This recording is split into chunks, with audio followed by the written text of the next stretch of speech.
Le Nouveau-Brunswick a présenté hier un plan de 162 millions de dollars pour faire face aux tarifs américains. Je retrouve la première ministre du Nouveau-Brunswick, Susan Holt. Bonsoir, Madame Holt. Bonsoir, Catherine. Alors, à peu près, un peu plus même de 90 des exportations de votre province vont vers les États-Unis en temps normal. Vous estimez qu'il pourrait y avoir 6 000 emplois perdus à cause de ces tarifs. Est-ce que vous pensez que c'est inévitable? On ne sait pas. À ce moment, on entend qu'il va y avoir une autre annonce de Washington aujourd'hui qui va peut-être réduire le pourcentage de tarifs ou peut-être réduire quel secteur voit l'impact. Alors, ça change à chaque jour. C'est tellement frustrant et difficile pour l'industrie d'opérer avec cette incertitude. Oui, bien justement, à cause de cette incertitude, il y a déjà des impacts quand même chez vous. Il y a des contrats qui n'ont pas été accordés. C'est très difficile d'obtenir de l'investissement, du financement pour certaines entreprises, on imagine. Comment ça se passe? C'est exactement ça. Il y a un arrêt d'activité économique à cause de l'incertitude. Il y a des investissements qui ne se fait pas. Il se tient. L'embauche des employés, ça attend, mais je vois pas la certitude qui s'en vient. On ne pense pas que ça va changer. La question peut-être va différent jour par jour, mais c'est clair avec les États-Unis qu'on n'a plus un partenaire qui est fiable. Alors, Nouveau-Brunswick doit vraiment changer et rediriger notre économie envers nos partenaires où on n'a plus de confiance. Bon, alors, revenons justement à votre plan d'hier. Est-ce que 162 millions, ça va être suffisant pour éviter des pertes d'emplois chez vous, Nouveau-Brunswick? Ah, ça, c'est une bonne question. C'est notre meilleur estimé à ce point. On utilise les outils qu'on a, puis on a ajouté des nouveaux fonds pour être bien préparé pour ce que n'importe qui se trouve sans emploi ou avec un impact sur leur entreprise, il peut nous venir voir pour de l'aide. Et si ce n'est pas suffisant, on a des mécanismes pour réagir et changer le plan. Nous sommes flexibles ici au Nouveau-Brunswick. On veut un programme qui est vraiment reconnaissant de la différence entre entreprises et situations uniques. Alors, on est prêt à livrer le support dont les Néo-Brunswickois et Néo-Brunswickoises ont besoin et que nos entreprises ont besoin pour le long terme. On veut vraiment utiliser cette opportunité pour faire une transition et on va tenir la main de nos entrepreneurs et nos travailleurs tout au long du processus. Bon, est-ce que le premier ministre Trudeau vous a offert de l'aide au cours de vos discussions avec Équipe Canada dans ce dossier-là? Est-ce que le gouvernement est prêt à jouer son rôle également? Oui, nous avons été heureuses d'entendre qu'ils sont prêts pour faire des changements au niveau de l'assurance-emploi positif pour que ça peut être plus supportif plus vite pour ceux qui seront impactés. On entend qu'ils vont avoir des programmes de l'aide pour les entreprises qui ont besoin peut-être d'attendre avec leur paiement d'impôts et qui peuvent recevoir ou utiliser ces revenus pour défendre l'impact des tarifs. Ça, c'est une bonne chose. Ils ont déjà indiqué support pour le travail de agrandir notre libre-échange ici au Canada, mais aussi autour du monde avec des investissements dans la diversification de nos marchés. Alors, comme Premier ministre, on veut toujours plus de détails, mais c'est clair que le gouvernement va participer et donner du support aux entreprises et aux travailleurs aussi. Bon, alors, on a l'impression de jouer dans le même film que celui dans lequel on jouait pendant la pandémie, au cours duquel beaucoup d'emplois ont été perdus et le gouvernement fédéral a dû subventionner ou prêter de l'argent ou fournir une aide d'urgence temporaire, très souvent. Est-ce qu'il n'y a pas lieu maintenant de penser à quelque chose d'un peu plus permanent?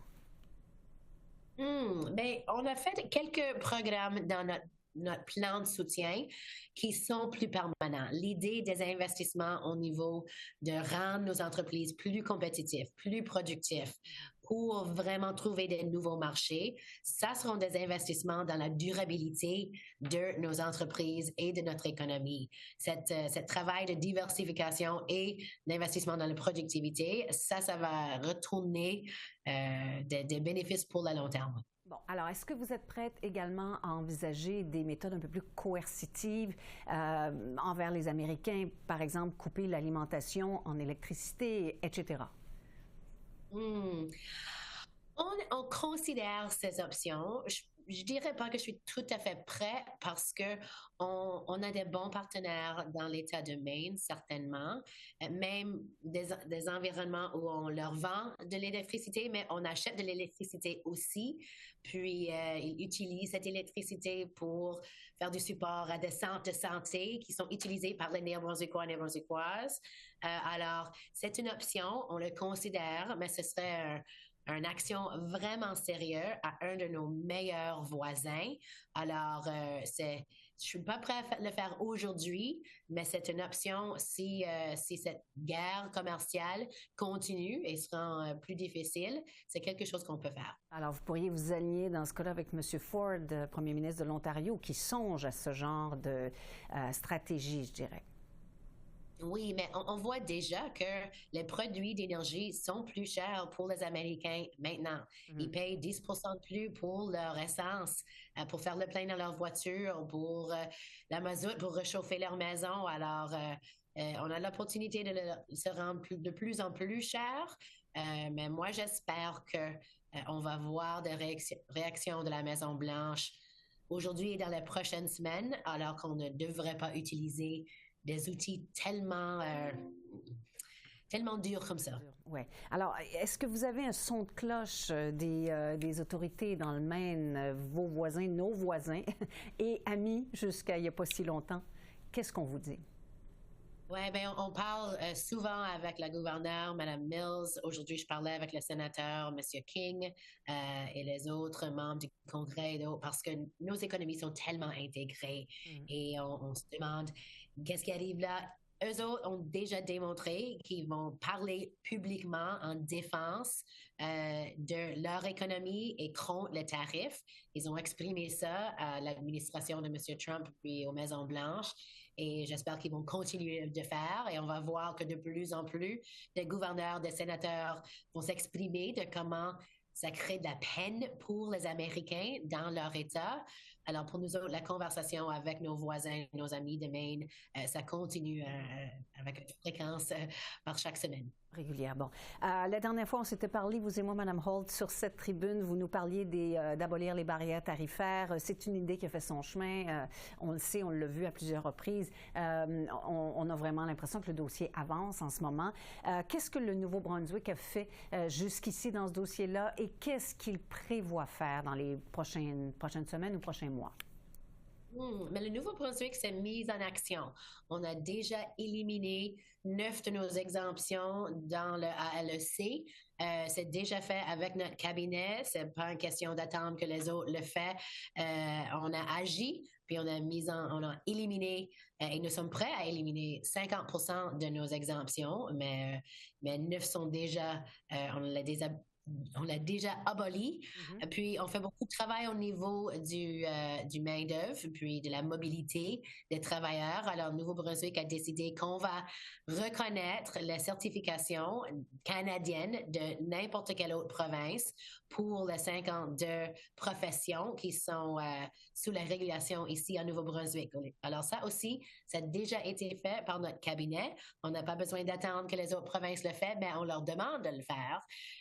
Et on a un plan législatif pour faire des changements au niveau de l'alcool qu'on a besoin pour faire la vente directe de l'alcool, puis d'éliminer les exemptions personnelles pour que l'alcool peut bouger entre les frontières. Alors, ça s'en vient dans notre prochaine visite à l'Assemblée législative. Bon.